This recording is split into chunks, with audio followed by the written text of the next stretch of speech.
Бүгін Түркия мамлекетіне Кахраман шаарына келгенибизге 8 күн болуп турат. Бул 8 күн ичинде биз Кыргызстандан келген куткаруучулар 5 тирүү жаранды куткардык. Ушул учурлардын ичинен эң эле менин эсимде калган жана эсимден кетпей турган бир окуяны айта кетсем, бул боюнда бар аял 21 жаштагы ошону куткарган күн болду. Бул ошол жаш кызды биздин куткаруучулар бир үн чыкканда тапкан экен ошол учурда. Анан эле биз бардык, ошол жерге 1 саатка чукул убакыт кетти алып чыкканыбызда.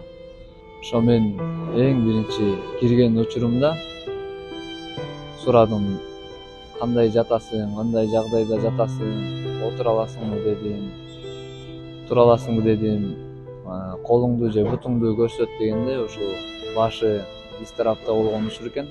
Ошол убакта эң биринчи эле колун чыгарды, ошо диванда жаткан экен. Ал диванда жаткан учуру ошол кандай десем, бул аябай бир тар жер болгон жана отура албаган жагдайда ошол сакталып турган экен. Эң биринчи эле биз сураганыбызда эмне керек дегенде эң биринчи эле бизге суу бер деди. Ар жакта куткаруучулар тарабынан суу берилди биринчи. Андан кийин куткаруу иштерин жасадык. Ошол 21 жаштагы боюнда бар экен. Сырттан дагы туугандары келип, ошо 6 айлык боюнда бар деп айтышты.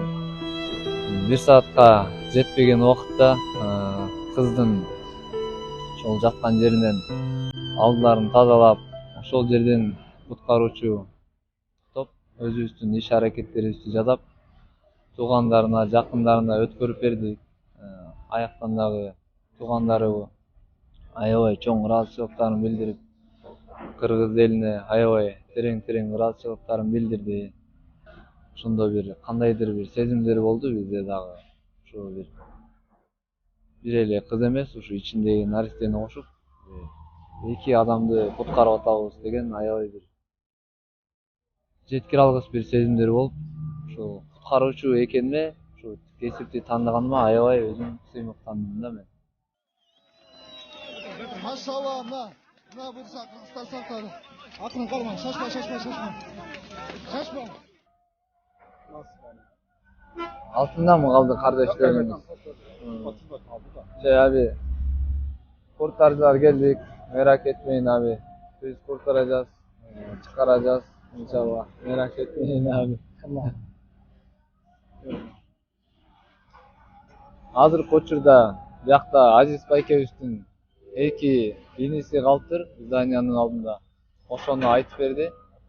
Биз Кыргызстандан келген куткаруучулар азыр ошол Азиз байкебиздин 2 инисин куткарууга жана алып чыгууга иш аракеттерибизди жумшайбыз.